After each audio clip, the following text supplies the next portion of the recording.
जय Hind. Welcome to दक्षिणा classroom. मैं मनीष सेवटा और आप मेरे साथ पढ़ रहे थे कैलोरीमेट्री एंड थर्मल एक्सपेंशन। काफ़ी हमने पढ़ लिया है और अभी ये चैप्टर दम तोड़ रहा है। आज अपने इस चैप्टर का लास्ट लेक्चर करेंगे, तो इस लेक्चर के बाद चैप्टर ख़त्म हो जाएगा। मुस्कुराइए। तो बच्चों, हम जो बात कर रहे थे, हमने मेन तो जो कहानी थी थर्मल एक्सपेंशन की वो हमने एक लेक्चर में देखते थे। अभी तो हम उसके इम्प्लीमेंटेशन देख रहे हैं, अभी कहाँ कहाँ पे हम उसको डिफरेंट डिफरेंट जगह पे यूज़ कर सकते हैं।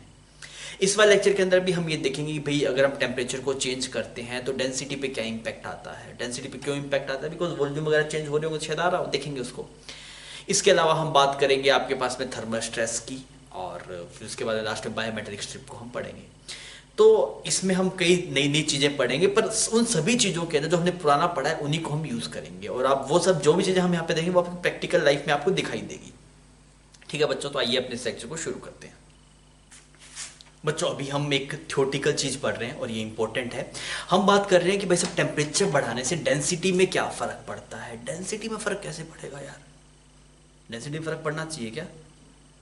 सोचना पड़ेगा यार। आपको समझ में आ रहा है, ऐसा लग रहा है क्या डेंसिटी में फ़र्क पड़ेगा? सोच के देखिए तो भाई, मुझे पढ़ाना चाहिए भाई डेंसिटी का वेरिएशन, की होता ही नहीं है डेंसिटी वेरिएशन।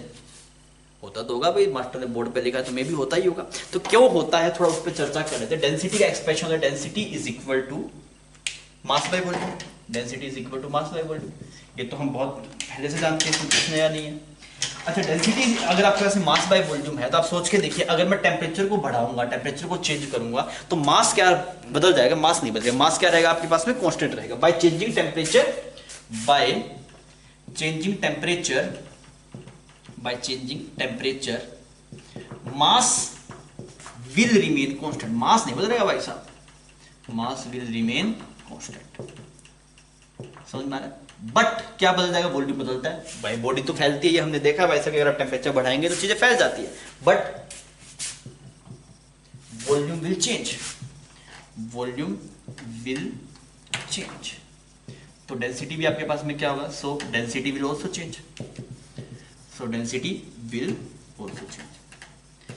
अरे कोई दिक्कत नहीं होना चाहिए इसमें, समझ में आ गई बात। अब आप मुझे ये बताइए, अगर हम टेम्परेचर को बढ़ाएंगे, अगर हम टेम्परेचर को बढ़ाएंगे तो डेंसिटी घटेगा या बढ़ेगा? सो दिमाग चला। अगर हम टेम्परेचर को बढ़ाएंगे तो डेंसिटी घटेगा या बढ़ेगा? डेंसिटी घटेगा। घटेगा पक्का? हाँ पक्का घटेगा। कैसे घटेगा? अगर आप टेम्परेचर को बढ़ाएंगे तो वॉल्यूम बढ़ेगा, वॉल्यूम बढ़ेगा तो वॉल्यूम नीचे है तो डेंसिटी क्या होगा? घटेगा। तो हमने ये फील्ड से समझ लिया कि भाई अगर मैं टेम्परेचर को बढ़ाऊंगा, थीटा इज टेम्परेचर, तो वॉल्यूम क्या होगा? बढ़ेगा, तो डेंसिटी क्या होगा? घटेगा।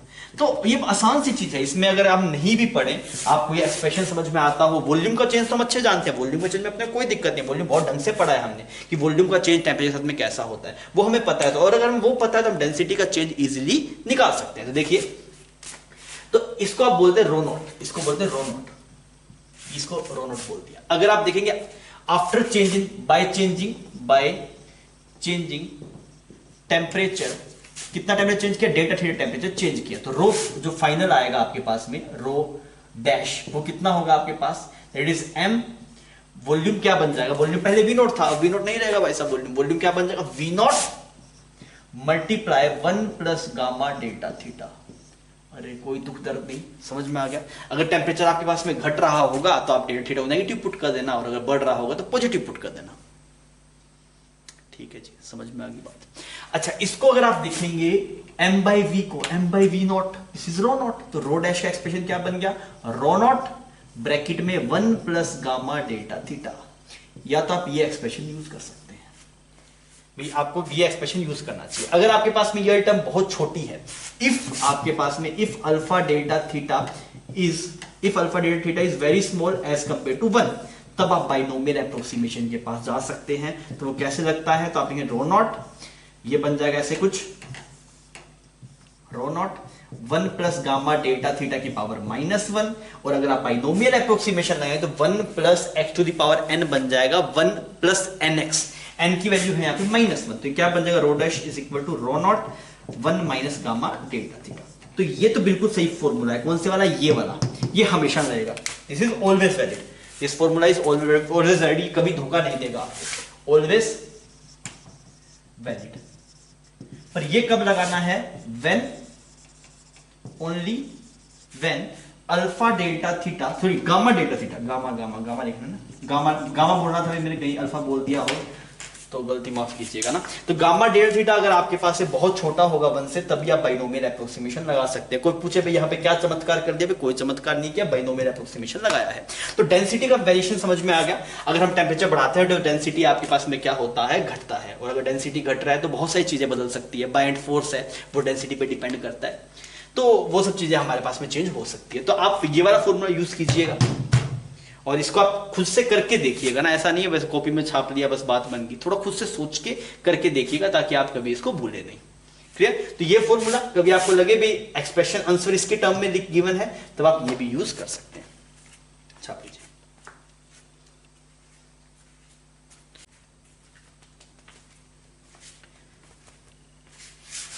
जो डेंसिटी पे बेस्ड एक स्ट्रेट फॉरवर्ड सवाल है आपके पास में। सवाल में क्या है, मैं लैंग्वेज पढ़ देता हूँ। A metal sphere have density 5000 kg per meter cube and coefficient of linear expansion given है ना, that 2 multiplied 10 to the power 5 per degree Celsius. Find the density of the metal after increasing the temperature by 800 degree Celsius. करके बताइए।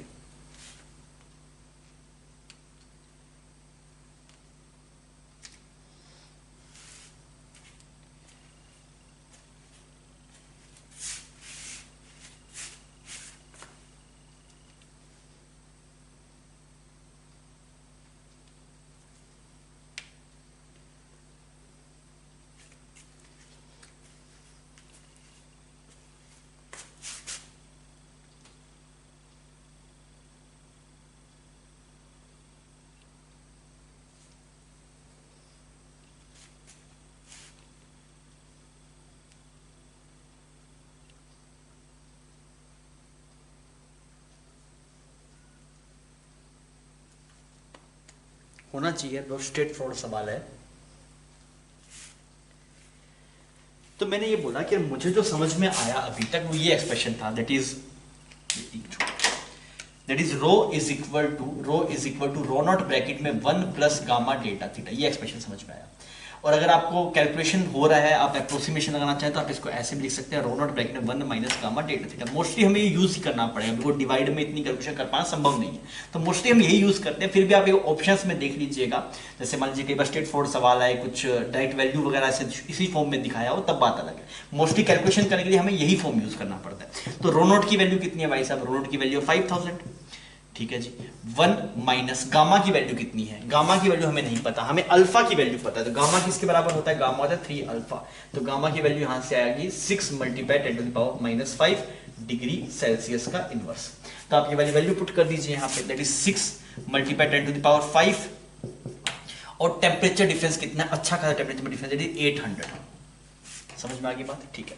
इसको solve करते हैं तो रो बन गया 5000, 1 minus this is become 4800 divide by 10 to the power 5 है, तो यहाँ पे बचेगा 1000 आपके पास में, 1000 सही। अच्छा इसको थोड़ा सोल्व कर लेते हैं यार। तो ये वैल्यू बन गई 5000, यहाँ पे आ गया 1000 में से आपके पास है 48, दैट इज 952 सही, डिवाइड बाय 1000। आपने इन 3 जीरो से इन 3 जीरो को उड़ा दिया, तो रो की वैल्यू कितनी आ गई 510 केजी पर मीटर। देखिए डेंसिटी कम होगी, बिकॉज वो जो आपके पास में मेटल है वो फैल गया होगा। मान पहले इतने से वॉल्यूम में क्यूब था, अब टेम्परेचर बढ़ाया तो फैल गया, तो मास सेम है, वॉल्यूम आपके पास में ज्यादा हो गया, तो डेंसिटी क्या होगी, कम होगी। आसान था। कभी ऐसा सवाल आए तो कैलकुलेशन के लिए यही फॉर्मूला यूज होता है आपके पास, फिर भी आप इसको दिमाग में रखिए, कभी जरूरत पड़े तो आप ये भी यूज कर पाए। पर प्रोसेस पूरा दिमाग में क्रिस्टल क्लियर होना चाहिए। नोट्स आप बार बार रिवाइज करें तो आपको एक सीक्वेंस समझ में आना चाहिए कैसे चीजों को लिंक किया था। तो डेंसिटी को किससे लिंक किया, वॉल्यूम से लिंक किया, वॉल्यूम का चेंज पता था, डेंसिटी का लिंक, तो डेंसिटी का चेंज आपको इजीली मिल जाएगा। ठीक है बच्चों, तो आप इसको छाप लीजिए, फिर अपने आगे बढ़ते हैं। बच्चों अभी हम एक इंटरेस्टिंग चीज पढ़ने वाले हैं, और जिसकी वजह से एक्वेटिक लाइफ जो आपके पास है, पोल्स पे जो एक्वेटिक लाइफ है वो इसी की वजह से एग्जिस्ट करती है। अगर ऐसा नहीं होता तो पोल्स के ऊपर में जो इतने भी, जैसे पोल्स में अगर आप देखते हैं नॉर्थ पोल साउथ पोल, जो अर्थ पे जो नॉर्थ पोल साउथ पोल है, अंटार्कटिका वगैरह वो सब जगह, तो वहाँ पे क्या रहता है, मतलब बहुत ज़्यादा आइस रहती है, आपने देखा है। पर आइस के नीचे पानी रहता है, और पानी में आपके पास में फिश रहती है, एक्वेटिक लाइफ वहाँ पे है। तो सोच के देखिए वहाँ पे टेम्परेचर इतना कम है, फिर भी एक्वेटिक लाइफ क्यों है, बिकॉज पानी का टेम्परेचर मतलब ऊपर तो आपको दिखाई दे रहा है, जब हम जाते हैं तो हम पानी के अंदर नहीं रहते, हम तो ऊपर रहते हैं सरफेस पे, तो वहां पे टेम्परेचर -20 -25 है। पर अंदर जाके अगर आप पानी का टेम्परेचर देखेंगे तो माइनस में नहीं है, वो टेम्परेचर या फिर 0 होगा या फिर आपके पास में 1 2 3 4 इस तरीके का होता है। पानी के जितने नीचे जाएंगे वैसे टेम्परेचर बढ़ता जाएगा आपके पास में। ऐसा है क्या? मतलब देखिए, जो अभी तक हमने पढ़ा उससे हम कुछ अजीब पढ़ने वाले हैं। वो क्या? हमने अभी तक ये पढ़ा कि अगर हम टेम्परेचर को बढ़ाते हैं तो डेंसिटी क्या होता है? घटता है। अभी तक हमने क्या पढ़ा? अगर हम टेम्परेचर को बढ़ाएंगे तो डेंसिटी क्या होगा? कम होगा। पर यह बात कुछ कुछ जगह पे सही नहीं बैठती। पानी के केस में ये बात सही नहीं बैठती। सही, तो आप क्या सुना आपने? मतलब आप ये अपनी भाषा में नोट कर सकते हैं कि अभी तक हमने ये पढ़ा था कि अगर हम टेम्परेचर को बढ़ाएंगे तो डेंसिटी क्या होगा आपके पास में? डेंसिटी बढ़ेगा, सॉरी घटेगा डेंसिटी। ऐसा ही पढ़ा था भी, अगर हम टेम्परेचर को बढ़ाएंगे तो डेंसिटी आपके पास में घटेगा। पर वाटर में एक वाटर वाले केस में एक्सेप्शन है आपके पास में, जिसमें क्या होता है, अगर आप टेम्परेचर को बढ़ाते हैं तो डेंसिटी आपके पास में बढ़ जाती है। तो कुछ ऐसा कर्व दिखाई देता है। अगर आप डेंसिटी वर्सेस, यहाँ पे अगर आप ऐसे कर्व बनाएंगे, डेंसिटी वर्सेस टेम्परेचर का कर्व अगर आप बनाएंगे तो वो कर्व कुछ ऐसा आता है आपके पास में। यहाँ से ऐसे कर्व शुरू होता है, ऐसे करके ऐसा कुछ ऐसा कर्व बनता है आपके पास। तो इस वाले कर्व में अगर आप देखेंगे तो सिनेरियो क्या है आपके पास में? अगर आप 0 डिग्री टेम्परेचर पे हैं, अगर आप 0 डिग्री टेम्परेचर पे हैं तो डेंसिटी आपके पास में कम रहता है। फिर डेंसिटी बढ़ रहा है, देखिए टेम्परेचर में डेंसिटी बढ़ रहा है। यहाँ पे जब आप 4 डिग्री सेल्सियस पे आते हैं तो जो डेंसिटी है वो मैक्सिमम आता है, और वो होता है आपके पास में 1 ग्राम पर सेंटीमीटर क्यूब, जिसको हम बोलते हैं स्टैंडर्ड, वो आपके पास 4 डिग्री पे है। अगर आप अदर टेम्परेचर पे देखेंगे तो पानी की डेंसिटी 1 ग्राम पर सेंटीमीटर क्यूब नहीं होती। तो ये अजीब है। क्या अजीब है? वाटर मतलब अगर आप 0 से 4 डिग्री की बात करें, अगर आप 0 से 4 डिग्री की बात करें, क्या अजीब है? In temperature range from 0 degree Celsius to 4 degree Celsius, अगर आप बात करें टेम्परेचर रेंज की 0 डिग्री सेल्सियस से 4 डिग्री सेल्सियस की, तो क्या होगा आपके पास? Density of water will increase. Density of water will increase. और जो मैक्सिमम डेंसिटी आपको पानी की मिलती है वो कहां पे है? मैक्सिमम डेंसिटी ऑफ वाटर कब मिलती है आपको? 4 डिग्री पे। मैक्सिमम डेंसिटी ऑफ वाटर कब मिलती है? 4 डिग्री सेल्सियस। फिर नेचर ने जब अपने आप को बनाया ना, बहुत सोच समझ के बनाया। नेचर को पता था कि अगर हम डेंसिटी पानी की टेम्परेचर के साथ में घटाएंगे, अगर हम डेंसिटी टेम्परेचर मतलब पानी की डेंसिटी अगर हम टेम्परेचर के साथ में घटाएंगे तो भाई साहब एक्वेटिक लाइफ नहीं मिलती आपको कभी। वहाँ पे जो हम देखते हैं पोल्स के ऊपर भी अंदर फिश है, बहुत सारे सी एनिमल्स हैं, मतलब बहुत सारी आपके पास में डिफरेंट वैरायटी के वहाँ पे फ्लोरा एंड फोना है। तो वो सब तभी एग्जिस्ट कर पा रहे हैं बिकॉज ये वाली चीज सही बैठती है कि 4 डिग्री पे डेंसिटी आपके पास से मैक्सिमम होती है। अब ऐसा क्यों है? इसका रीजन क्या है? मतलब सर ये वाली बात कैसे कि भाई this is the cause why aquatic life at pole exist. Sir ऐसा क्यों? मतलब अगर ये वाली चीज है तो वहां पे क्या बेनिफिट हो जा रहा है, वो अपने हीट ट्रांसफर के अंदर पढ़ेंगे जब हम कन्वेक्शन की बात करेंगे। मेरी बात समझ में आ रही है? तो ये अपने आप में बहुत जरूरी चीज है। अगर ये नहीं होता तो हमारी नेचर में बहुत सारे इंपैक्ट पड़ जाते, पर वो अभी अच्छी बात है तो ये ठीक है। तो कभी आपसे ये चीज पूछे तो आपको समझ में आना चाहिए, आपके दिमाग में रहना चाहिए कि पानी थोड़ा सा डिफरेंट बिहेवियर शो करता है। अगर आप उसमें टेम्परेचर बढ़ाएंगे तो उसकी डेंसिटी घटती नहीं है, उसकी डेंसिटी क्या हो जाती है? बढ़ जाती है। पर हर एक रेंज में नहीं, सिर्फ कहां से कहां पे 0 से 4 डिग्री के अंदर। बाकी रेंज में घट ही रही है। देखिए बाकी रेंज में अगर आप देखें टेम्परेचर बढ़ाएंगे डेंसिटी घट रही है। ऐसे सिर्फ 0 से लेके 4 डिग्री की बात हो रही है। किसकी बात हो रही है? सिर्फ 0 से 4 डिग्री की। बाकी रेंज में नहीं बोल रहा मैं, सिर्फ 0 से 4 डिग्री के बीच में ये डिफरेंट बिहेवियर शो करता है। बाकी टेम्परेचर रेंज में वैसे जैसे बाकी सब शो करते हैं वैसा ही करता है। ठीक है बच्चों, तो अच्छी बात थी, अजीब बात थी, ये जीके का क्वेश्चन भी हो सकता है, समझ में आना चाहिए बात, छाप लीजिए। अभी हम इसमें आगे बढ़ते हुए एक और बात पढ़ते हैं कि बायंसी फोर्स के ऊपर क्या इफेक्ट पड़ता है टेम्परेचर को चेंज करने का। बायंट फोर्स याद है क्या आपको? अपने फ्लूइड से बायंट फोर्स के बारे में पढ़ा होगा। क्या होता है बायंट फोर्स? बायंट फोर्स किसके बराबर होता है? जो आपने लिक्विड जो नेट फोर्स लगाता है, कितना होता है वैल्यू याद है बायंट फोर्स की? हाँ, बायंट फोर्स होता है वेट ऑफ लिक्विड डिस्प्लेस के बराबर। बायंट फोर्स की वैल्यू किसके बराबर आती है? That is equal to weight of liquid displace. अगर मान लीजिए आपके पास में यहाँ पे ऐसे एक कंटेनर है, ठीक है, और कंटेनर के अंदर ऐसे आपने एक लिक्विड भर रखा है, ठीक है, लिक्विड है इसके अंदर, और इसके अंदर हम मान लेते हैं कि एक बोल को ऐसे रखा गया, एक बोल को ऐसे रखा गया, ठीक है, इसका वॉल्यूम कुछ भी है, ठीक, ये आपके पास में बोल है। किसी तरीके से इसको यहाँ पे ऐसे हैंग करके रखा गया ना, ऐसे कुछ हैंग करके रखा गया मान लीजिए। तो अगर आप देखेंगे बायंट फोर्स ऑन बोल कितना लग रहा होगा, अगर मैं देखूं बायंट फोर्स ऑन बोल किसके बराबर होता है? बायंट फोर्स होता है वेट ऑफ लिक्विड स्पेस। किसके बराबर आ गई? This is equal to weight of liquid displaced. ठीक है जी। फिर वेट ऑफ लिक्विड कितना वेट डिस्प्लेस होगा देख लेते हैं। तो अगर आप बायंट फोर्स देख रहे हैं इनिशियली, अभी हम कुछ नहीं कर रहे हैं, जो अभी तक हम फ्लूइड्स के अंदर है ना, फ्लूइड्स में जो वैल्यू लिखी जाती है बायंट फोर्स की वो मैं लिखा, that is V rho of liquid multiply G. ये वी किसका वॉल्यूम है आपके पास? बोल का वॉल्यूम है ना, वी इज वॉल्यूम ऑफ बोल। वी क्या है आपके पास? वी इज वॉल्यूम ऑफ बोल। ठीक है। अब देखिए अगर हम टेम्परेचर को इंक्रीज करें, अगर हम टेम्परेचर को चेंज करें, इफ टेम्परेचर विल इंक्रीज कर, मान लिया ना, अगर हम टेम्परेचर को इंक्रीज करें तो क्या होगा? बोल का वॉल्यूम बदलेगा क्या? बोल का वॉल्यूम बदलेगा नहीं बदलेगा? बदलेगा भाई साहब, बिकॉज वो जो बोल का वॉल्यूम है वो भी तो बदलेगा ना आपके पास, बिकॉज टेम्परेचर बढ़ाते हैं तो वॉल्यूम चेंज होता है। तब क्या बोला? If temperature will increase volume of बोल विल इंक्रीज। तो ठीक है, अगर वॉल्यूम ऑफ बोल विल इंक्रीज करेगा तो भाई साहब ये टर्म बदल जाएगी। अच्छा, क्या जी बदल जाएगा क्या? नहीं, जी टेम्परेचर बदल से बदलेगा नहीं। जी ग्रेविटेशन का रूल है, वो धरती की वजह से लग रहा है, उसका टेम्परेचर पे कोई इंपैक्ट नहीं है। पर ये डेंसिटी वाला टर्म, ये किसकी डेंसिटी? लिक्विड डेंसिटी है। और अभी हम पढ़े थे थोड़ी देर पहले कि भाई साहब कि अगर आप टेम्परेचर को बढ़ाएंगे तो डेंसिटी भी चेंज होता है, बिकॉज डेंसिटी है मास बाय वॉल्यूम। अगर आप टेम्परेचर बढ़ाएंगे तो वॉल्यूम चेंज हो तो डेंसिटी भी चेंज होगा। इसका मतलब कि अगर हम टेम्परेचर को बढ़ाएंगे तो वॉल्यूम ऑफ बोल विल चेंज, और क्या होगा? Density of liquid will change. Density of liquid क्या होगा? अगर टेम्परेचर को बढ़ाएंगे तो घट जाएगी ना वो। टेम्परेचर बढ़ाते हैं डेंसिटी क्या होता है बच्चों आपके पास? घटती है, बिकॉज वॉल्यूम बढ़ता है। तो डेंसिटी होता है मास बाय वॉल्यूम, वॉल्यूम बढ़ गया तो डेंसिटी घट गया। तो समझ में आ रही है बात कुल मिला के? ये वैसे बायंट फोर्स पे इंपैक्ट पड़ना चाहिए, बिकॉज बायंट फोर्स में आपके जो टर्म्स है उसमें एक वॉल्यूम है, जो डिस्प्लेस लिक्विड का वॉल्यूम है वो, और यहाँ पे अगर जो बोल का वॉल्यूम होगा वही डिस्प्लेस लिक्विड का वॉल्यूम होगा ना आपके पास। एक्चुअली हमें यहाँ पे डिस्प्लेस लिक्विड का वॉल्यूम लेना है। मान लीजिए अगर आधी बोल डूबी हुई होती तो हमें आधी बोल का वॉल्यूम यहाँ पे कंसिडर करना पड़ता।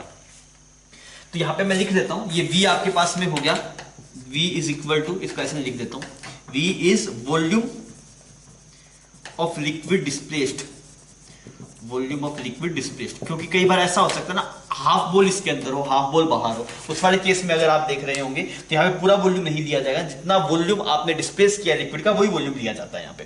तो हमें समझ में आ, टेम्परेचर बढ़ाने से आपके पास वॉल्यूम भी चेंज हो रहा है, डेंसिटी वाला टर्म भी चेंज हो रही है, तो मतलब बायंट फोर्स भी चेंज होगा। तो अगर मैं ये बोलूं if temperature is increased by, तो अगर मैं देखूं नया बायंट फोर्स क्या आएगा टेम्परेचर को चेंज करने के बाद में? नया बायंट फोर्स, वॉल्यूम क्या पहले V था आपके पास में, अब वॉल्यूम बदल जाएगा, कितना देगा? 1 प्लस किसका गामा? गामा ऑफ बोल मल्टीप्लाई डेल्टा थीटा। अरे ये आता है आपके पास। तो यहां पे आपके पास गामा ऑफ बोल गिवन है, ये क्या है? That is volumetric constant, volumetric coefficient of expansion, volumetric coefficient of expansion for बोल। और अगर आप बात करें गामा एल, तो वो क्या हो गया? Volumetric coefficient of expansion for liquid, या फिर वाटर जो भी इसके अंदर है आपके पास, that volumetric coefficient of expansion for liquid.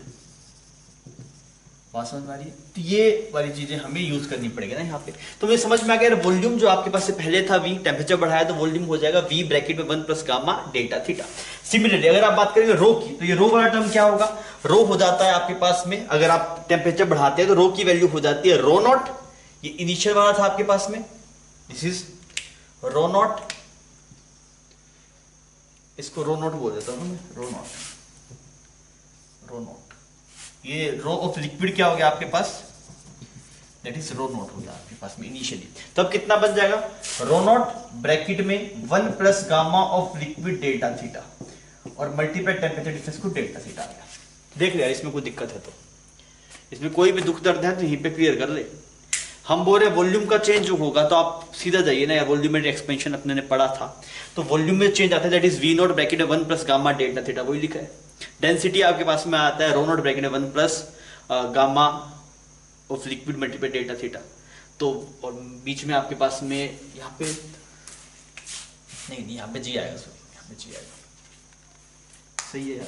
Temperature को चेंज करने पर वॉल्यूम कितना चेंज हो जाएगा? ये हो जाएगा, that is V not bracket में 1 प्लस गामा डेल्टा थीटा, रो हो जाएगा रो ब्रैकेट में divide by 1 plus gamma delta theta. बस गामा ध्यान रखना है, वॉल्यूम वाले में आपके पास में इस बोल का आएगा, और वहां पे अगर आप देखें तो लिक्विड का आएगा आपके पास। तो ये आ गया आपके पास एफ बी डैश, ये कितना है आपके पास, that is V rho nought G bracket में 1 plus gamma B delta theta divide by 1 plus gamma of liquid delta theta. तो यहाँ पे एफ बी डैश क्या है आपके पास में, एफ बी डैश हो गया बाय एंड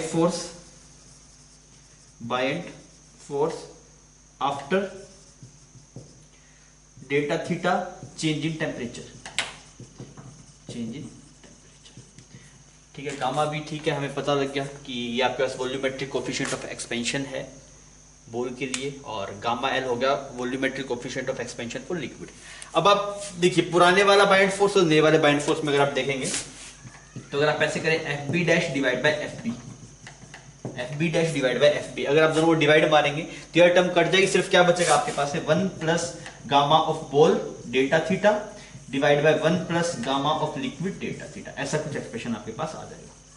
अब बढ़ेगा घटेगा वो सब इनकी वैल्यूज पे डिपेंड करता है, गामा बी की वैल्यू पे गामा एल की वैल्यू पे, उस हिसाब से आप जज कर सकते हैं। इसमें कुछ नया नहीं था, आपको ये एक्सप्रेशन पता था, हाँ पता था। वॉल्यूम कैसे बदलता है टेम्परेचर में, वो भी पता था। तो वहां पे गामा किसका आता है, जो किसका वॉल्यूम बदल रहा है, बॉल का वॉल्यूम देख रहे हैं ना, वही तो वेट ऑफ लिक्विड डिस्प्लेस होगा। वॉल्यूम ऑफ लिक्विड डिस्प्लेस किसके बराबर होगा, जो अभी तो पूरी बॉल डूबी हुई है, पूरी बॉल के वॉल्यूम के बराबर होगा, ठीक है। तो यहाँ पे वो टर्म लिख देंगे आप। अच्छा रो अगर आप देखते लिक्विड का रो है तो आपको रो के बारे में पता है, वैसा टेम्परेचर बढ़ाते हैं तो रो घटता है, तो वो रो का एक्सप्रेशन लिख दीजिए, तो नया बाइंड फोर्स आ जाएगा, फिर दोनों डिवाइड मार दीजिए। तो बहुत इजी सा एक्सप्रेशन है, बहुत इजीली हम इसे ड्राइव भी कर सकते हैं। तो आप चाहें तो आप खुद से इसको करके देख लीजिएगा, मतलब ऐसा नहीं है कि आप छाप लें, आप खुद से करके तब भी आपको रिजल्ट आसानी से मिल जाएगा। एक दो बार आप इसको सॉल्व करके देखिएगा तो आपको कॉन्फिडेंस रहेगा इस चीज के ऊपर ना, छाप लीजिए।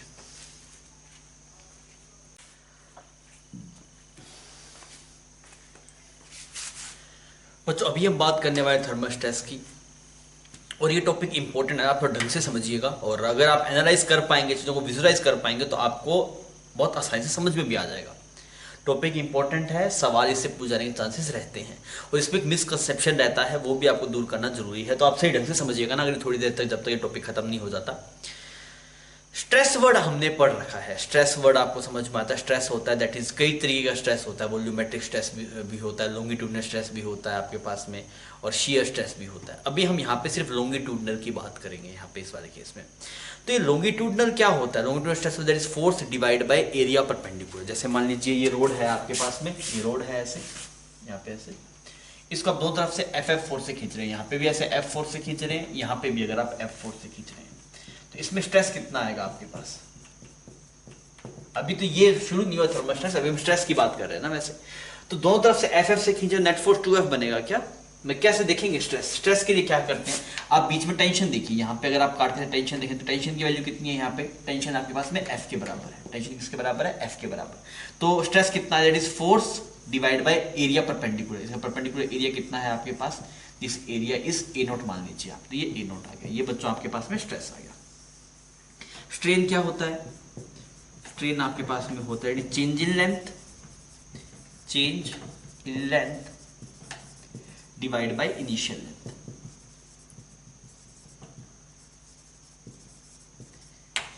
या फिर जब कोई फोर्स नहीं लग रहा तब जो लेंथ थी आपके पास में, इनिशियल लेंथ क्या होगी, वो है लेंथ जब आपके पास में कोई फोर्स नहीं लग रहा था। आपने इस तरीके के सवाल भी किए थे, इसकी लेंथ पहले कुछ 1 मीटर थी, हमने कुछ 20 न्यूटन फोर्स से खींचा, तब इसकी लेंथ बन गई 1 मीटर प्लस कुछ लेंथ में चेंज आ जाए 10 सेंटीमीटर, तो हम दैट इज स्ट्रेन आ गया 10 सेंटीमीटर डिवाइड बाय 1 मीटर, और यहाँ से 4 डिवाइड बाय एरिया का स्ट्रेस वगैरह निकालते थे, यंग्स मॉडुलस वगैरह वो सब हम लिखते थे। यंग्स मॉडुलस क्या होता है, यंग्स मॉडुलस पता है ना आपको, यंग्स मॉडुलस होता है आपके पास दैट इज स्ट्रेस, यहाँ पे हम जो यंग्स मॉडुलस लिखते थे वो था स्ट्रेस डिवाइड बाय स्ट्रेन, ऐसे हम लिखते थे यहाँ पे। और ये सब value that is change in length लिखते थे हम ऐसे, delta x divide by initial length कुछ एल, और ये सब वैल्यू हम पुट करते तो बात बन जाया करती है ना, that is F divide by A not delta x by L, ऐसा एक्सप्रेशन आ जाया करता था। ये हम पहले पढ़ चुके हैं ना, ये हमारे लिए एक बार हम क्विक रिवाइज किया है, पर इस चैप्टर से लिंक नहीं है ये हमने पुराना पढ़ा था, जहाँ पे आपने coefficient of elasticity, modulus of rigidity और बल्क मॉडुलस आपने पढ़ा होगा, वहां पे आपको ये सब चीजें बताई गई होगी। अब यार हमारा इस चैप्टर में जो लिंक है वहां पे स्ट्रेस नहीं है, एक थर्मल स्ट्रेस करे कोई वर्डन, थर्मल स्ट्रेस, तो थर्मल स्ट्रेस मतलब टेम्परेचर से कुछ स्ट्रेस आ जाए, ऐसा कुछ बात कर रहा है ये, तो क्या है थोड़ा सा विजुलाइज करना पड़ेगा ना। सबसे पहले आप मेरी बात को समझिएगा, एक कंफ्यूजन होगा ना अभी आपको, पहले वो कंफ्यूजन दूर कर लीजिए आप। जैसे मान लीजिए आपको मैं ये बोलूं कि यहाँ पे ऐसे एक रोड है, यहाँ पे क्या आपके पास में एक ऐसे रोड है और इसे आपने एक हॉरिजॉन्टल सरफेस पे रखा हुआ है। एक रोड है, इसकी लेंथ कितनी है, एल नोट इसकी लेंथ है और कोफिशिएंट ऑफ थर्मल एक्सपेंशन कुछ अल्फा है। बात समझ में आ गई? एल नोट है, कोफिशिएंट ऑफ थर्मल एक्सपेंशन क्या है आपके पास में, अल्फा। ठीक है, अल्फा हो गया कोफिशिएंट ऑफ लीनियर एक्सपेंशन, अब आप सोचिए यार, अगर मैं इसका टेम्परेचर बढ़ा दूं तो लेंथ बढ़ेगी क्या? अगर मैं टेम्परेचर बढ़ा दूं लेंथ बढ़ेगी? हाँ बिल्कुल बढ़ेगी। तो अगर मैं इसी रोड का अगर मैं टेम्परेचर चेंज कर दूं कितने से, delta theta, this is change in temperature, तो रोड फैल जाएगी, बिल्कुल फैल जाएगी, बिकॉज टेम्परेचर बढ़ाने से चीजों का जो वॉल्यूम है, लेंथ है, एरिया है, वो बढ़ता है। तो इसकी लेंथ पहले कुछ एल नोट थी और अब नालायक ये फैल के कितना बन गया, अभी बन गया एल नोट ब्रैकेट में 1 प्लस अल्फा डेल्टा थीटा। समझ में आ गई मेरी बात? क्लियर है? लेंथ चेंज हुई है, हाँ लेंथ चेंज हुई है। कितनी चेंज हुई है? That is change in length कितना है आपके पास, delta X change in length, या फिर डेल्टा एल बोल देता हूं, change in length that is L not bracket में अल्फा डेल्टा थीटा। अगर आपसे पूछूं स्ट्रेस कितना है, स्ट्रेस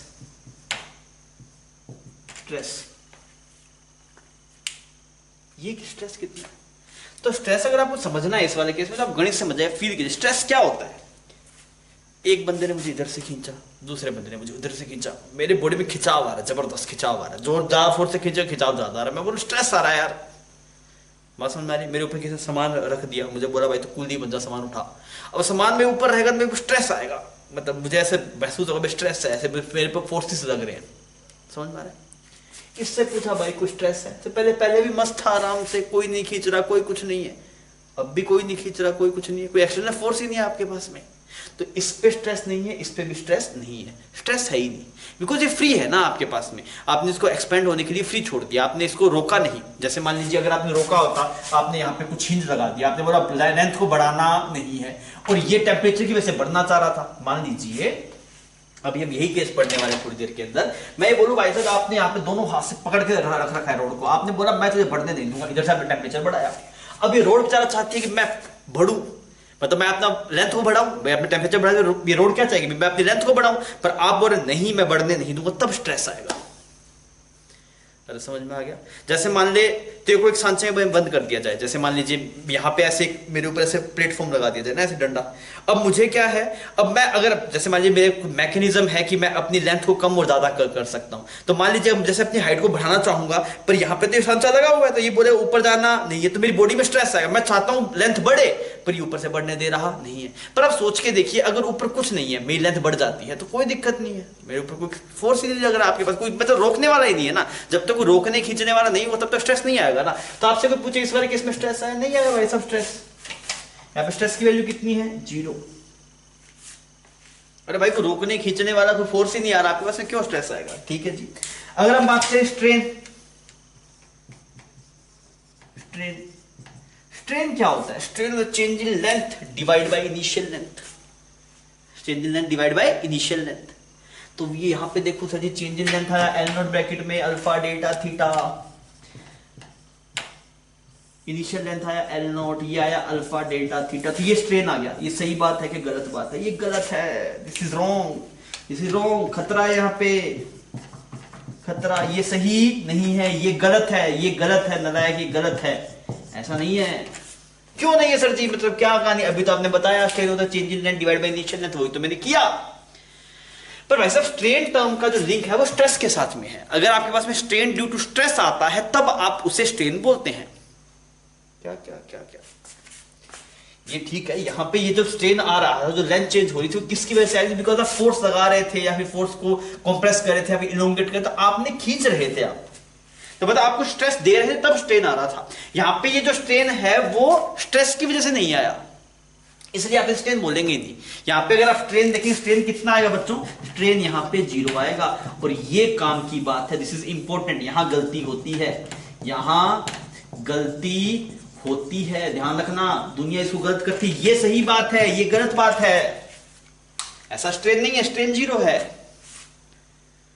सर मतलब क्या बात कर रहे हो यार, अभी तो आपने बोला change in length divide by initial length, अभी मैं कर रहा हूँ, फिर आप बोल रहे हैं गलत है। पहले आप खुद डिसाइड कर लो क्या सही है क्या गलत है। अरे भाई मेरा डिसाइड किया हुआ है। मुद्दा क्या है भाई साहब, जब ये स्ट्रेन अगर स्ट्रेस की वजह से आएगा, अगर ये स्ट्रेन स्ट्रेस की वजह से आएगा, तब तो भाई साहब वो स्ट्रेन है। और अगर वो स्ट्रेन किसी और रीजन से आ रहा है, जैसे यहां पे टेम्परेचर चेंज की वजह से आ रहा है, इस वजह से यहां पे स्ट्रेन कितना होगा, 0 होगा। स्ट्रेन तभी कंसीडर करना है जब वो स्ट्रेस की वजह से आएगा। अरे ठीक है ये बात। तो यहां पे काम की बात हमने सीखी, फाइनली यहां पे गलती वलती करके हमने क्या सीखा कि स्ट्रेन तब ही कंसीडर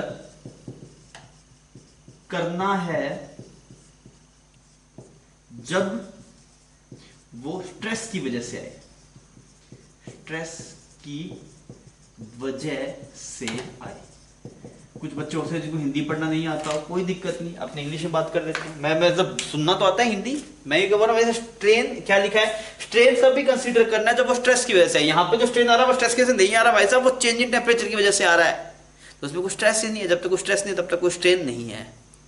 बात समझ में आ गई। तो दुनिया इसको गलत करती है, दुनिया लगता है इसमें स्ट्रेन है। कई बार जेई नीट इस पे सवाल पूछ लेता है, बिकॉज दुनिया मतलब जेई नीट ये सोचता है बच्चे को क्या है ना, मतलब गलती करने की जगह मिल जाती है, बच्चा गलती करता है। पर अगर आप ढंग से खतरा वतरा मेंशन करके रखेंगे तो फाइनल जब आप नोट्स रिवाइज कर रहे होंगे नीट से पहले, तो आपको चमकेगा नहीं भाई ऐसे गलती हो सकती है, ऐसी गलती नहीं करना, गंदे बच्चे नहीं बनना, अच्छे बच्चे बनना।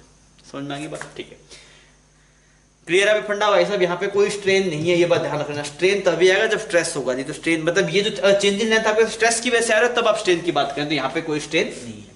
समझ में आई? तो ये बेसिक बात थी। अभी तक थर्मल स्ट्रेस शुरू नहीं हुआ, अभी तक सिर्फ स्ट्रेस और स्ट्रेन की कहानी चल रही है। इतना छाप फिर आगे बढ़ेंगे।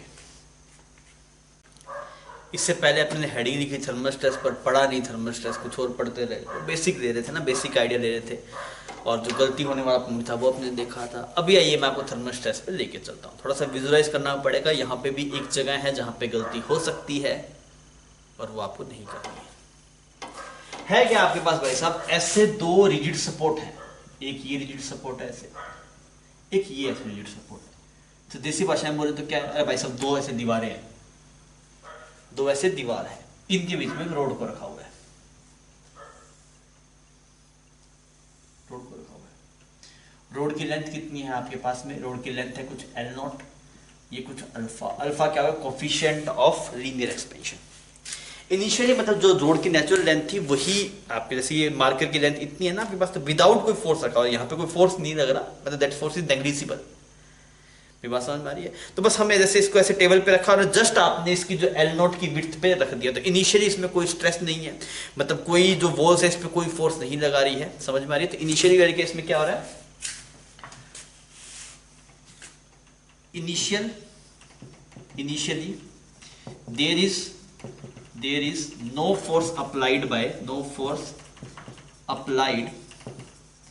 by side walls।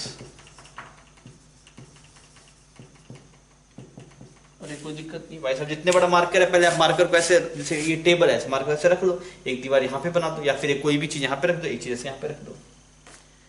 समझ में आ गई बात? कोई दिक्कत नहीं। अभी क्या करेंगे, कौन सा चैप्टर चल रहा है? थर्मल चल रहा है। अभी क्या करें, टेम्परेचर को चेंज करेंगे, इसका टेम्परेचर बढ़ा देते हैं। किसका? रोड का टेम्परेचर बढ़ा देते हैं। उससे क्या होगा, रोड फैलने की कोशिश करेगा, पर ये दीवार बोले नहीं फैलने दूंगा। भाई क्यों नहीं फैलने? फैलने दे। अरे क्यों फैलने दे भाई, दीवार है यार। नहीं चमका। हम टेम्परेचर को चेंज करेंगे, टेम्परेचर अगर हम चेंज करेंगे तो रोड अपनी लेंथ को बढ़ाने की कोशिश करेगा, पर ये दीवारें बढ़ाने नहीं देगी। ये बोलेगी भाई साहब यहीं पे रह, आगे नहीं जाना, बिकॉज हम भी तो हैं, हमारी इज्जत कर। तो भाई साहब क्या होगा, अब खींचातानी मचेगी दोनों में। कैसे खींचातानी मचेगी? मैं चाहता हूँ मतलब ये ऐसे रोड चाहेगी कि भाई मैं अपनी लेंथ बढ़ाऊं, पर ये बोले बढ़ाना नहीं है, तो ये इसको ऐसे मतलब बाहर की तरफ जाने की कोशिश कर रही है, पर रोड मतलब ये दीवारें जाने नहीं दे रही। तो क्या होगा आपके पास में, इस पे स्ट्रेस आएगा। फिर आ रही है इस बात की? तेरे को ऐसे दो दीवारों के बीच में ऐसे लगा दिया, अब तो अपनी लेंथ बढ़ाना चाह रहा है, मतलब शक्तियां तेरे पास, तो अपनी लेंथ बढ़ाना चाह रहा है, अब दीवार बढ़ने नहीं देगी, तो क्या करेगा भाई साहब, वो दबाएगा ठक ठक ठक, तो वहां पे क्या आएगा, स्ट्रेस आएगा आपके पास। तो अब की बार स्ट्रेस आएगा। तो हमने थोड़ा सा फील करके देसी भाषा में ये वाली बात लिख ली। हिंदी में लिखे, इंग्लिश में लिखे?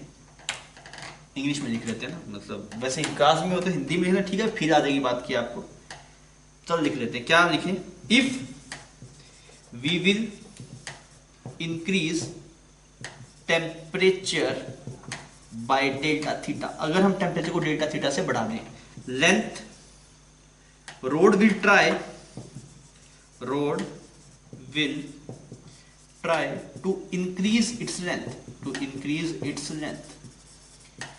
अरे सिंपल ऊपर क्या मतलब इंक्रीज की बात करें ना, पर ये रोड चाहता है भाई अपनी लेंथ बढ़ा दें, पर वो दीवार बोलेगी तो हम भी तो हैं, हम अपने बढ़ने नहीं देंगे, but wall will not allow to increase the length, दीवारें वैसा लेंथ को बढ़ने नहीं देगी, रोड चाहेगी लेंथ को बढ़ाना, तो अब खींचतानी चल रही है, मतलब स्ट्रेस आएगा। समझ में, जैसे मार्कर मेरे हाथ के बीच में रखा है, अब ये मार्कर बोल रहा है मुझे फैलना है, मैं बोलूँ नहीं फैलना है, मैंने पकड़ के रखा है, तो मार्कर क्या करेगा, मेरे ऊपर कुछ फोर्स लगाएगा, मैं इस मार्कर के ऊपर कुछ फोर्स लगाऊंगा, और मेरे फोर्स लगाने की वजह से मैं दोनों को, जितना मार्कर मेरे ऊपर लगाया उतना ही मैं उस पर लगाऊंगा। अब इस वजह से होगा कि ये अपनी लेंथ को चेंज नहीं कर पाएगा। अगर आप इस दीवार को बोले भाई चला जाना यहाँ से, छोड़ पीछा इसका, जैसी दीवार जाएगी वैसे ही फैल जाएगा, ऐसे समझ में आ रही है। अभी जो स्ट्रेस आया, मतलब आपके पास में क्या है कि but walls will not allow to increase the length, so there will be some stress in rod, और इसी स्ट्रेस का नाम है thermal stress. This stress is known as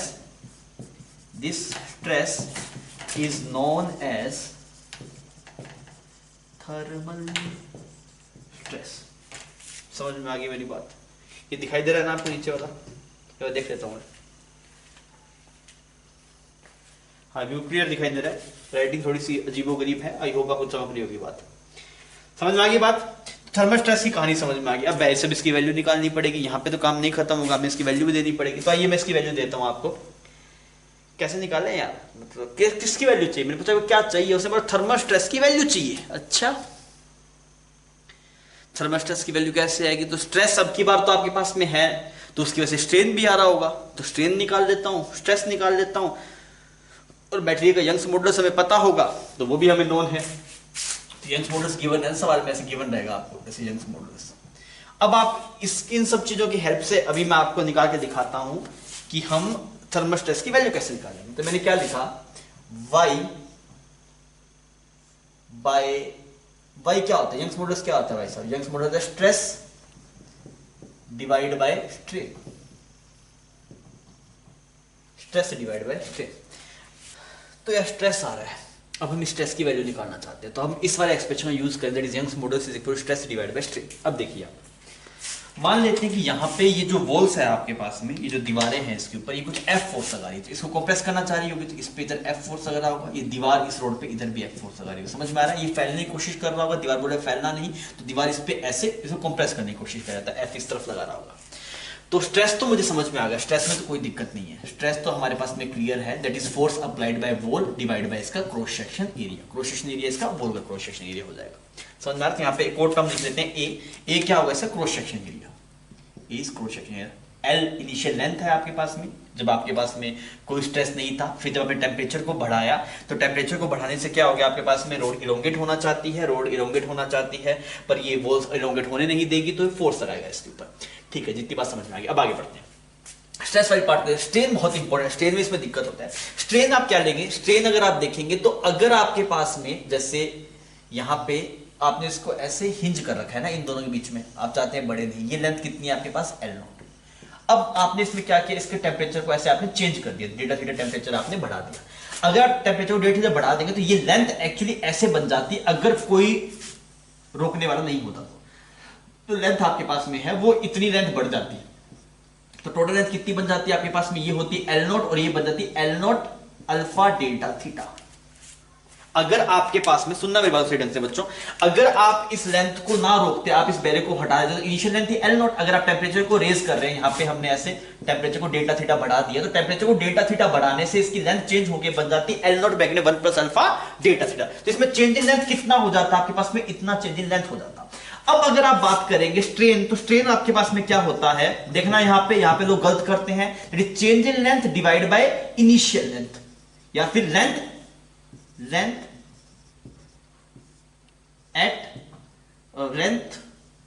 when strain is zero, length when stress is zero.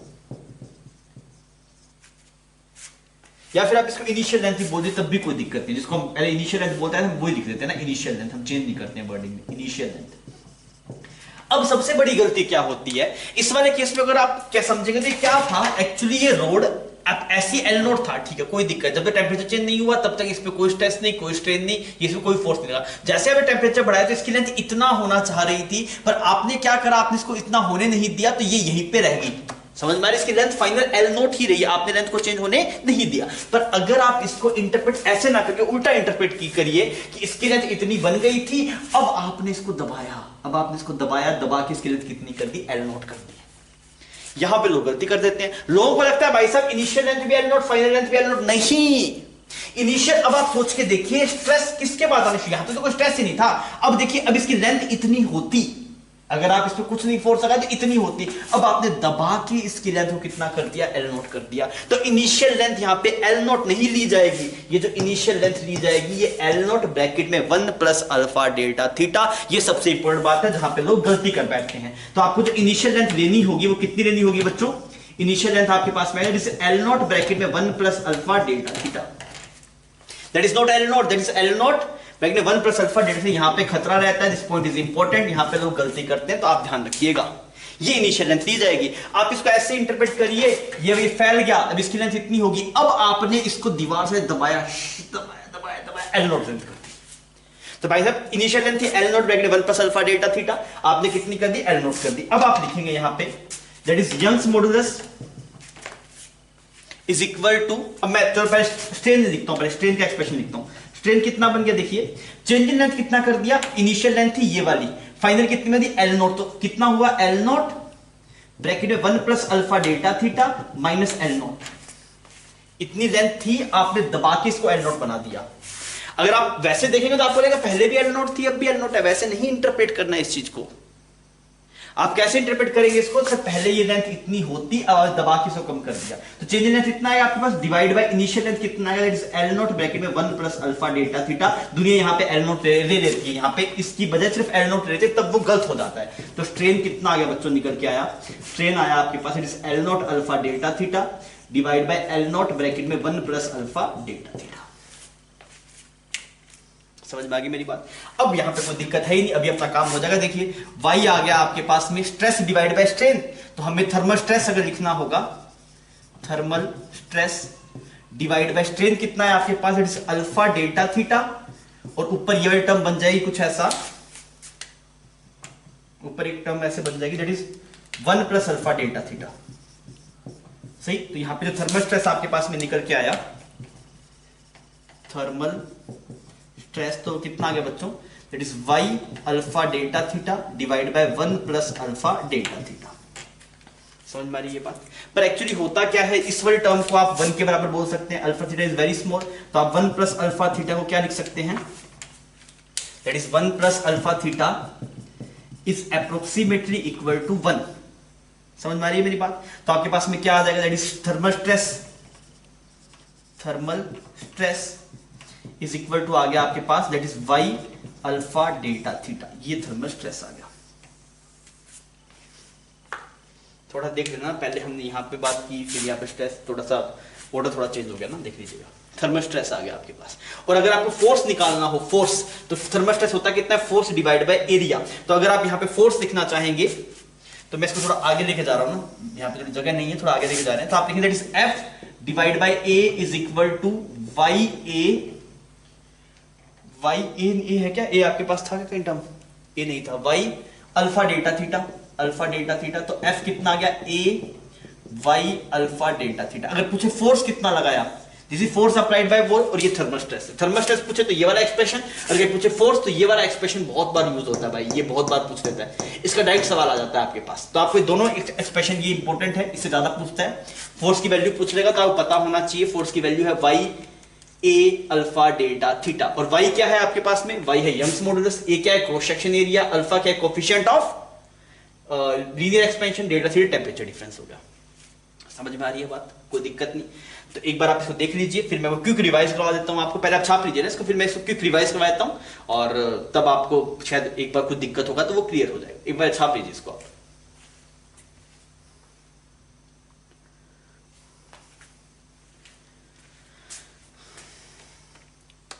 हमें छाप लिया तो अब आप स्क्रीन को पॉज कर दिए। अब मैं वापस एक्सप्लेन कर रहा हूं, पहले आप छाप लीजिएगा, फिर अपनी स्क्रीन को मतलब पहले स्क्रीन को पॉज करके आप छाप लीजिए, फिर मैं इसको एक्सप्लेन करने जा रहा हूं ना अभी वापस। देखिए इनिशियली क्या था, इसकी लेंथ थी L0, तो ये बॉल्स इस पे कोई फोर्स नहीं लगा रही थी, इनिशियली कोई फोर्स नहीं लगा रही थी। जब आपने टेम्परेचर बढ़ाया उसके बाद में ये फोर्स आया ना, इनिशियली ये फोर्स नहीं था आपके पास में ना। तो इसको पहले यहाँ पे नहीं बनाते हम इसको, यहाँ बाद में कंफ्यूज हो जाएंगे कि इनिशियली यहाँ पे कोई फोर्स नहीं था। फोर्स कब आना शुरू हुआ आपके पास में, जब ये आपके पास में ऐसे एक्सपेंड कर रहा है ना, तो एक्सपेंड कर रहा है तो फाइनल केस में क्या हो रहा होगा, जगह नहीं बची यहाँ पे, फाइनल केस में ऐसा हो जाएगा कुछ आपके पास में, ये लेंथ वापस L0 बन जाएगी और यहाँ पे ऐसे फोर्सेस लग रहे होंगे आपके पास, ऐसे फोर्सेस लग रहे थे। तो इनिशियल लेंथ L0 थी। अब आपने क्या किया, टेम्परेचर बढ़ाया, टेम्परेचर बढ़ाया तो ये फैलने की कोशिश करेगा। अगर ये फैलने की कोशिश करेगा पर वो हिंज बोलेंगे फैलना नहीं है, तो उसको दबाएंगे, तो उसकी वजह से एक फोर्स आएगा, वही फोर्स हम निकालना चाहते थे।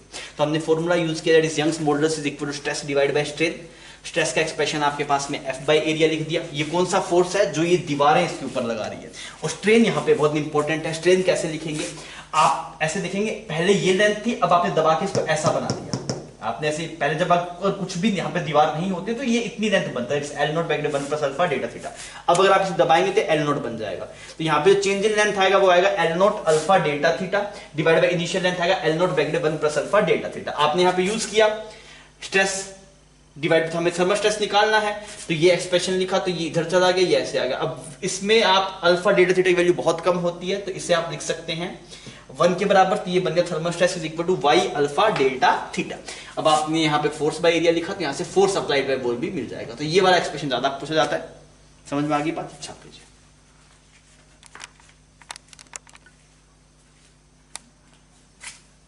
बच्चों जो अभी तक हमने पढ़ा वो क्या था, हमने अभी थर्मल स्ट्रेस की बात करी थी। कितना है थर्मल स्ट्रेस, थर्मल स्ट्रेस जो मेरे पास निकल के आया था that is Y alpha delta theta. ये वाई क्या है, ये यंग्स मॉडुलस है ना। अगर आप स्ट्रेस को लिखेंगे F बाई एरिया, तो ये वाई अल्फा डेल्टा थीटा आ गया। तो वाई की वैल्यू कितनी, that is A Y alpha delta theta. ये एक्सप्रेशन आप याद रखेंगे ना। अब इसमें F क्या है, F तो है force applied, force applied bye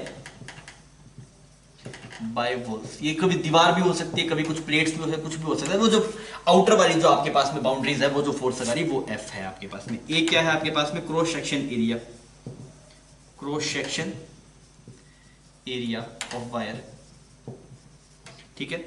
Y क्या है आपके पास में, वाई है यंग्स मॉडुलस, यंग्स मॉडुलस। अगर आप बात करेंगे अल्फा क्या हो गया, alpha is coefficient of linear expansion, coefficient of linear expansion. और डेल्टा थीटा आ गया आपके पास, that is change in temperature, change in temperature. बात समझ में आ गई। तो ये एक्सप्रेशन है आपके पास में। तो ये हमने वहां पे जगह नहीं थी, इस वजह से हम वर्डिंग लिख नहीं पाए थे, इसलिए हमने यहाँ पे लिख दिया। तो ये वाला एक्सप्रेशन मोस्टली यूज हो जाता है आपके पास में। थोड़ा क्लियरली मेंशन कर देते हैं इसको, वाई ए अल्फा ऐसे लिख देता हूँ, that is Y A alpha और डेल्टा थीटा। समझ में आ गई ये बात, ठीक है। अब इस पे स्ट्रेट थोड़ा सवाल आ सकता है, कैसा आ सकता है बताता हूँ आपको। जैसे मान लीजिए एक सवाल हम लिख लेते हैं यहाँ पे ऐसे एक दो रिजिड बाउंड्रीज थी, इसके बीच में ऐसे एक रोड है आपके पास में ना, ऐसे एक रोड है, ठीक। और इस रोड का क्रॉस सेक्शन एरिया आपको गिवन है कुछ that is 2 centimetre square, cross section area given 2 centimetre square, ठीक है। अल्फा गिवन है आपको, अल्फा कुछ हो गया 2 multiply 10 to the power 6 degree Celsius inverse, ठीक। टेम्परेचर डिफरेंस आपने कर दिया कुछ 80 डिग्री का, टेम्परेचर बढ़ा दिया ना, पहले टेम्परेचर कुछ इनिशियल कुछ मान लो कुछ भी था, फाइनल कुछ का डिफरेंस दे दिया मैं डायरेक्टली 80 डिग्री आपको। और यंग्स मॉडुलस आपके पास में है that is 4 multiply 10 to the power 10, ये यंग्स मॉडुलस हो गया आपके पास। तो आप मुझे निकाल के बताइए कि फोर्स अप्लाइड बाय वॉल कितना होगा। सवाल क्या है, फोर्स अप्लाइड बाय वॉल कितना होगा आपके पास में, ठीक है। ये इनिशियल लेंथ थी आपके पास में कुछ L0, अब उससे आपने ये सब चीजें कर दी। तो आप इसे अटेम्प्ट करिए, पहले आप ये छाप लीजिए, फिर इस सवाल को अटेम्प्ट करिए, फिर अपने इसमें आगे बढ़ेंगे। आसान सवाल है, आप आसानी से कर सकते हैं, पर ये इंपॉर्टेंट है ना, बच्चों पूछ लेता है तो आपको क्लियर होना चाहिए। करके बताइए क्या आ रहा है।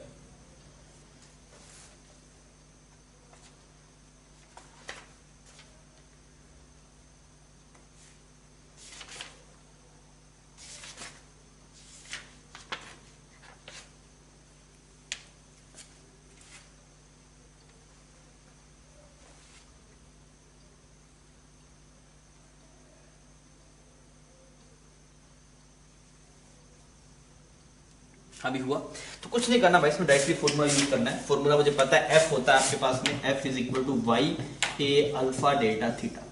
तो वाई की वैल्यू, यंग्स मॉडुलस की वैल्यू है 4 multiply 10 to the power 10, clear. और इसकी यूनिट किसके बराबर होगी, यंग्स मॉडुलस। यंग्स मॉडुलस होता है स्ट्रेस बाय स्ट्रेन ना, that is stress divide by strain, ऐसा होता है। स्ट्रेन की कोई यूनिट नहीं होती, because that is change in length divide by initial length, तो उसकी कोई यूनिट नहीं है। तो जो यंग्स की जो यूनिट आएगी आपके पास में, यूनिट कितनी है, दैट इज जो स्ट्रेस की यूनिट है, दैट इज न्यूटन पर मीटर स्क्वायर या फिर पास्कल हो सकता है। तो यूनिट आप लिखना चाहें तो लिख देता हूं न्यूटन पर मीटर स्क्वायर। तो ये y आ गया, एरिया कितना है 2 सेंटीमीटर स्क्वायर। अब 2 सेंटीमीटर स्क्वायर है तो इसको एसआई में कन्वर्ट करना है, तो divide by 10 to the power 4 कर दिया आपने, ठीक है। वाई ए अल्फा कितना आ गया 2 मल्टीप्लाई 10 टू द पावर -6, और डेल्टा थीटा कितना आ गया आपके पास में 80 आ गया, क्लियर, ठीक है। अब देखिए ये 10 टू द पावर 6 और ये 4 यहाँ पे कितनी खूबसूरती से उड़ गया आपके पास। तो फोर्स की वैल्यू कितनी है बच्चों, 8 8 चौक 32 4 ना, दिस इज 16 मल्टीप्लाई 80, सही है ये, ठीक है। तो वैल्यू कितनी आ जाएगी आपके पास 0,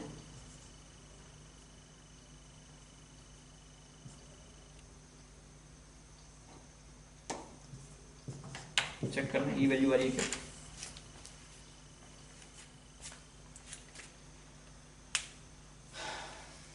ठीक है। तो ये आपके पास है फोर्स आ जाएगा।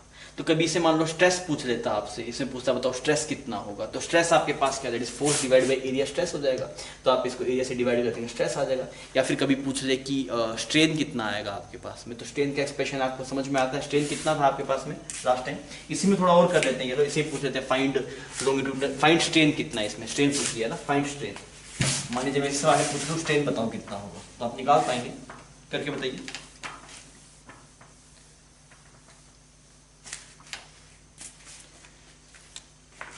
फाइंड स्ट्रेन,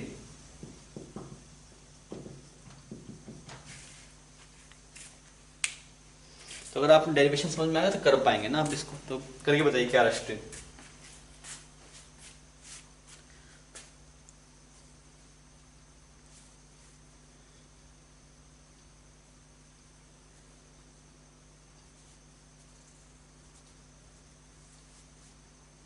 हाँ भी हुआ, कैसे करेंगे यार। स्ट्रेन का एक्सप्रेशन थोड़ा मैं देखता हूँ। स्ट्रेन था, चेंज इन लेंथ था आपके पास में, that is L not alpha delta theta, ये चेंज इन लेंथ था। इनिशियल लेंथ कितना था, एल नॉट ब्रैकेट में 1 प्लस अल्फा डेल्टा थीटा।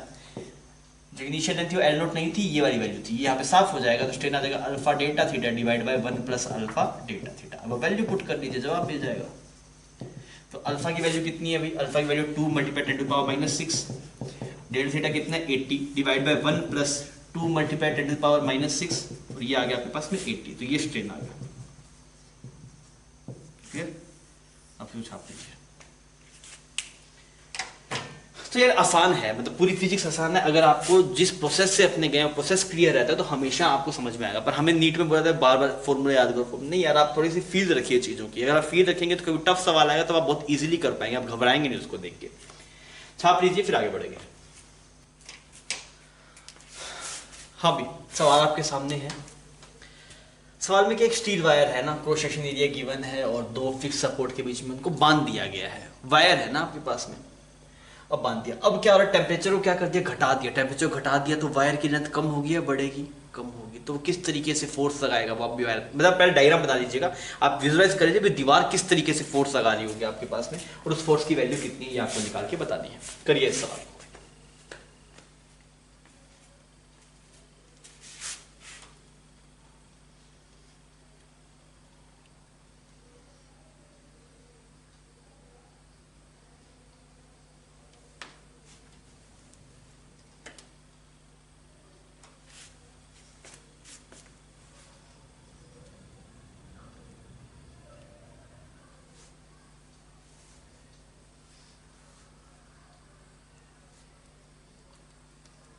अभी हुआ, मैं कर रहा हूँ ना, आप स्क्रीन को पॉज कर लीजिए। देखिए सवाल ऐसा रहेगा कि यहाँ पे ऐसे दो फिक्स सपोर्ट है, इसके बीच में ऐसे वायर है, ऐसे वायर है। अब भाई साहब क्या हो, जैसे टेम्परेचर घटेगा तो ये वायर छोटा होना चाहिए, तो ये वायर है ना क्या करेगी, इस साइड को भी ऐसे खींचेगी, इस साइड को भी ऐसे खींचेगी। पहले रोड थी तो मुझे लेंथ बढ़ाना चाहिए थी, वो दीवार को ऐसे धक्का मार रही थी तो दीवार उस पर इस तरफ फोर्स लगा रही थी। अब की बार अगर आप देखेंगे तो ये वायर ऐसे खींच रही है दीवारों को ऐसे, तो दीवार इस पे किस तरफ फोर्स है, बाहर की तरफ फोर्स लगाएगी। तो अगर आप इसका एफबीडी बनाएंगे वायर का तो एक फोर्स एफ इधर लग रहा होगा, एक फोर्स एफ इधर लग रहा होगा। इस एफ की वैल्यू हमें निकालनी है, पर एक्सप्रेशन वही आएगा, एफ आता कितना, Y A alpha delta theta. तो वैल्यू पुट कर दीजिए, वाई की वैल्यू कितनी है 2×10⁻11 mm स्क्वायर है, 0.5 डिवाइड बाय 10⁻6 आ गया। अल्फा की वैल्यू कितनी है 1.2 10⁻−5 और डेल्टा थीटा कितना आपके पास, टेम्परेचर डिफरेंस। कैसे देखें टेम्परेचर डिफरेंस, पहले था 20 अब हो गया 0, तो कितना डिफरेंस है 20 का डिफरेंस है आपके पास। आप इसको सोल्व कर लीजिए, आपको जवाब मिल जाएगा। आप सोल्व करके बताइए कितना आ रहा है इसका रिजल्ट। कुछ 24 आना चाहिए, चेक कर लें क्या, यहाँ पे आपने उड़ा दिया इसको तो ये नीचे बन गया 100, इन दोनों की वजह से 6 और 5 11, तो यहाँ पे ये 11 हो गया आपके पास, ठीक है। एक जीरो उससे उड़ गया, यहाँ पे 5 आ गया, यहाँ पे इससे साफ हो गया, तो 24 ही आ रहा है 24 मिनट। तो सवाल बच्चों आसान रहते हैं इसके, और ये पूछ लेता है ना आपके पास में, तो आप इसको ढंग से देख के चाहिएगा, ये इंपॉर्टेंट है आपके पास नीट के पॉइंट ऑफ व्यू से। छाप लीजिए बच्चों, अभी हम बायोमेटेलिक स्ट्रिप के बारे में पढ़ रहे हैं। बायोमेटेलिक, और ये मतलब कई जगह प्रैक्टिकल लाइफ में यूज होती है, जहाँ पे ऑटो कट होता है। ऑटो कट में जैसे आपने देखा होगा आयरन होता है, हम कपड़ों पे आयरन करते हैं तो वो एक टेम्परेचर के बाद में अपने आप ऑटो कट हो जाता है, उसके बाद वो नहीं चलता है। ऐसे एसी आपके पास में ऑटो कट हो जाते हैं, बहुत सारी चीजें हैं जो एक स्पेसिफिक टेम्परेचर के बाद ऑटो कट हो जाती है। तो ऑटो कट के अंदर इसका यूज होता था पहले, अभी तो नहीं होता है, अभी तो सब इलेक्ट्रॉनिक सिस्टम है। पर पहले जब मैकेनिकल चीजें बनी हुई होती थी, बहुत ही बेसिक स्ट्रक्चर बेसिक डिजाइन रहा करते, तब बायोमेटेलिक स्ट्रिप यूज होती थी। ये बायोमेटेलिक नाम से समझ में आ रहा है, बायोमेटेलिक मतलब दो मेटल्स से यूज करके बनती है। कैसे बनती है देखिए, यहाँ पे ऐसे आपके पास में एक मेटल एक स्ट्रिप रहती है ऐसे, एक ये रोड टाइप होगी, स्ट्रिप टाइप होगी ना, ठीक है। एक रोड ऐसे रहती है, एक इसके नीचे रहती है ऐसे, दोनों लेंथ सेम रखी जाती है ना। तो ये आपके पास में इसका नाम कुछ अल्फा ए है, इसका कुछ अल्फा बी है। अल्फा क्या हो गया यहाँ पे, कोफिशिएंट ऑफ लीनियर एक्सपेंशन। अब क्या किया जाता है, यहाँ पे इसको ऐसे वेल्ड कर दिया जाता है, ऐसे ऐसे वेल्ड कर दिया जाता है। इसको रिवेट भी बोल सकते हैं, वेल्ड भी बोल सकते हैं। वेल्ड करने से क्या मतलब हो जाता है कि भाई ये वाला एंड ऐसे नहीं हो सकता कि भाई ये वाली आगे निकल जाए पीछे रह जाए, ये हमेशा एक लाइन रहेगी आपके पास में। इसके एंड्स अगर बढ़ेंगे तो एक साथ बढ़ेंगे, घटेंगे तो एक साथ बढ़ेंगे, ऐसा कुछ सिस्टम रहता है आपके पास। अब अगर मान लीजिए दोनों के अल्फा सेम है आपके पास, दोनों के अल्फा सेम है, दोनों लेंथ बराबर बढ़ जाएगी, तो ऐसे यहाँ पे कुछ ये लेंथ ऐसे थी ऐसे हो जाएगा। पर मान के देखिए अगर इसकी लेंथ ज्यादा हो इसकी लेंथ कम हो, सॉरी गलत बोल गया, मान लीजिए इसका अल्फा ज्यादा हो आपके पास में, हम बात करते हैं इफ अल्फा ए आपके पास में जाता है as compare to alpha B, तो अगर हम टेम्परेचर इंक्रीज, ये तो कंडीशन है कि अल्फा ए को बढ़ा रखा है as compare to alpha B, alpha A coefficient of linear expansion. अब क्या होगा, if we will increase temperature, if we will increase temperature, तो क्या होगा, इसकी लेंथ ज्यादा बढ़ेगी, इसका नाम कुछ ए है, इसका नाम बी है, तो हम क्या बोलेंगे, length of rod A will increase more than rod B. सही बात है भाई साहब, या फिर रोड या फिर स्ट्रिप भी लिख सकते हैं आप यहाँ पे। तो ए की लेंथ ज्यादा बढ़नी चाहिए एज कंपेयर टू बी, तो ऐसा हो सकता है क्या, ए ऐसे कुछ यहां तक पहुंच गया, बी थोड़ा रह गया, नहीं क्योंकि वेल्ड है। अरे ये क्या है आपके पास में, यहाँ पे वेल्डिंग है आपके पास में, दिस इज वेल्डिंग। वेल्डिंग का मतलब क्या, ये रहेगा तो एक साथ ही रहेगा ये वाला फेस, ऐसा नहीं है भाई साहब कि ए आगे निकल जाएगा। तो इसका मतलब होना तो ऐसा चाहिए कि ए कुछ ऐसा चला जाए और बी कुछ ऐसा हो जाए, दिस इज नॉट पॉसिबल। क्यों, क्योंकि वेल्डिंग है, दिस इज ऐसा होना चाहिए ना। अगर आपके पास में अल्फा ए ज्यादा है इसके कंपेयर टू अल्फा बी, तो इसके लिए ज्यादा बढ़ेगी, इसकी कम बढ़ेगी, पर ये क्या है, दिस इज नॉट पॉसिबल। क्यों भाई साहब ये पॉसिबल नहीं है, ये इसलिए नहीं पॉसिबल है बिकॉज यहां पे क्या है आपके पास में वेल्डिंग है। मेरी बात समझ में आ गई। तो क्या होगा, तो क्या होगा, तो एक्चुअली ऐसा होता है कि ये कुछ ऐसी शेप बन जाता है, ऐसे ऐसे ऐसे ऐसे बैंड हो जाता है ये, जैसे आपके पास में क्या हो जाता है, बैंड हो जाता है। समझ में आ रही है मेरी बात। तो इसका नाम आपके पास में ए हो गया, इसका नाम कुछ आपके पास में बी हो गया, ऐसा हो जाता है ये ऐसे बैंड हो जाता है। ये कुछ रेडियस ऑफ कर्वेचर ऐसे मान लीजिए कुछ यहाँ पे ऐसे सेंटर। तो ऐसा हो नहीं सकता ये, बिकॉज एक आगे एक ज्यादा हो नहीं सकता, तो अपने आप को बैंड कर लेता है। बैंड करने से क्या हो गया, देखिए ये तो एक लाइन में ही है, ये वेल्डिंग की वेल्डिंग रहेगी आपके पास में, और ए की लेंथ क्या होगी आपके पास में, ज्यादा होगी as compare to B. Not possible, तो ये ऐसा पॉसिबल होना नहीं है, तो ऐसा हो नहीं सकता, तो ये क्या करता है अपने आप को बैंड कर। सो बायोमेट्रिक स्ट्रिप बैंड्स, ऐसे बैंड हो जाती है। अब आप यहां से, जैसे आपके पास में ऐसा भी पूछ सकता है डायरेक्टली, मेरी बात समझिएगा, आपको बोलते कि अल्फा ज्यादा है अल्फा बी से, तो बताइए बायोमेट्रिक स्ट्रिप ऐसे बैंड होगी या ऐसे उल्टा बैंड होगी, मतलब ऐसा भी बैंड हो सकता है, ऐसे उल्टा ही बैंड हो सकता है ना। तो आप क्या बोलेंगे, ए की लेंथ को ज्यादा करना है एज कंपेयर टू बी, तो जो ऐसे कर्व बनेगा तो ए की लेंथ ज्यादा आएगी, बी की लेंथ कम आएगी, और अगर ऐसे बैंड होता आपके पास तो बी की लेंथ ज्यादा आती है और ए की लेंथ कम आती है। अगर आपके पास में ये कंडीशन हो जाती कि अल्फा बी बड़ा हो जाता, अगर आपके पास में ये होता है if alpha B is greater than alpha A, तो ये स्ट्रिप ऐसे बैंड होती है, ऐसे ए ऊपर रह जाता, बी ऐसे नीचे चला जाता। बात समझ में आ रही है, कुछ ऐसा ऐसा बन जाता आपके पास में, तो ये ए ऐसा होता, ये बी होता। तो आपसे कई बार डायरेक्टली ऐसा सवाल पूछ सकता है कि अल्फा ए ज्यादा है अल्फा बी कम है, तो बताइए कैसी शेप बनेगी। तो शेप अपने आप में इंपॉर्टेंट है, कई बार पूछ लेता है ना, तो आप इस बात ध्यान रखिएगा। यहाँ पर फिर आ रहा होगा भाई साहब कि जो अगर ऐसे बैंड हो रहा है तो इस वाले बाहर वाले की लेंथ ज्यादा है, और ऐसे बैंड हो रहा है तो ऊपर वाले की लेंथ ज्यादा है।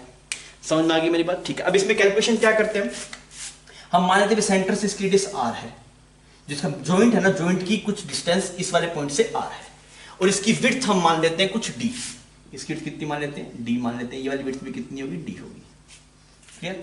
तो ये वाले इससे दूरी आर होगी। अब देखिए R minus D by two multiply theta, ये एंगल को थीटा मान लीजिए, तो R minus D by two करेंगे तो ये वाले पॉइंट के आर इसकी लेंथ आ जाएगी, बिकॉज अगर आप इसे सेंटर की देखेंगे तो ये जो जंक्शन पॉइंट की जो दूरी है वो है आर, तो अगर आप इस वाले रोड का सेंटर देखेंगे तो वो कितना होगा, R minus D by two दूर हो गया यहाँ से, तो इसकी जो रेडियस हुई है R minus D by two. अगर आप देखेंगे ऐसे बना देता हूं मैं यहाँ पे, तो ये डिस्टेंस आपके पास कितनी होगी बच्चों, this is R minus D by two. Similarly अगर आप इसकी बात करेंगे ये distance, this is become R plus D by two. इसका सेंटर पॉइंट की बात कर रहा हूं मैं सिर्फ, सेंटर पॉइंट वाली, समझ में आ गई। तो R minus D by two किसके बराबर लिखेंगे आप, दैट इज पहले लेंथ थी कुछ एल नोट मान लीजिए, पहले वाली लेंथ कितनी है हमारे पास जी, कुछ एल नोट मान लीजिए, तो क्या बन जाएगा, एल नोट ब्रैकेट में 1 plus alpha of B delta theta. Similarly लिखेंगे R plus D by two multiply theta. देख लीजिए इसमें कोई दिक्कत नहीं है क्या। इनिशियल लेंथ एल नोट थी, लेंथ बढ़ गई तो टेम्परेचर बढ़ा, लेंथ कितनी बढ़ेगी, that will become L nought bracket में 1 प्लस अल्फा डेल्टा थीटा। तो इसकी जो लेंथ है वो ये वाली लेंथ है ना। अभी ये कैसे मेजर करेंगे, आर्क बन गया, इसका जो एंगल था आपके पास में वो एंगल थीटा है हमारे पास में, तो मैंने इसका रेडियस देखा तो इसका रेडियस हुआ R minus D by two, तो R minus D by two multiply theta ये वाली वैल्यू है, R plus D by two multiply theta ये वाली वैल्यू है। अब आप दोनों को डिवाइड मार दीजिए, अगर आप दोनों को यहाँ पे डिवाइड मारेंगे तो कितना बन जाएगा, R minus D by two R plus D by two, ये वैल्यू बन गई 1 plus alpha B delta theta divide by 1 plus alpha A delta theta. समझ में आ गया, ये आप रिजल्ट यूज कर सकते हैं। रिजल्ट वगैरह ऐसा कम पूछता है, ज्यादा जरूरत नहीं पड़ती। आपसे मोस्टली ये पूछता है किस तरीके से बैंड होगा, तो जो आपके पास में जैसे मान लीजिए ऐसे बैंड हुआ है, मतलब ए की लेंथ ज्यादा है, इतना तो फील आता है ना, ऐसे बैंड हुआ है तो बी की लेंथ ज्यादा है। अगर अल्फा ए ज्यादा होगा तो ऐसा बैंड होगा, और अल्फा बी ज्यादा होगा तो ऐसे बैंड होगा। ठीक है बच्चों, तो कई बार इसकी थ्योरेटिकल सवाल आ जाता है, ये कैलकुलेशन कम पूछता है, बहुत ही रेयर, कहीं पूछ ले तो पूछ ले, फिर भी आप लोग खुद से करके देख लीजिएगा तो आपको बात समझ में आ जाएगी। अब हम ये देखते हैं वैसे ऑटो कट करता कैसे है, ये ऑटो कट करता कैसे। अब देखिए जैसे सर्किट में लगा हुआ है ना ऐसे, मतलब हम क्या बोल रहे हैं, biometric strip is used for auto cut, biometric strip is used for auto cut.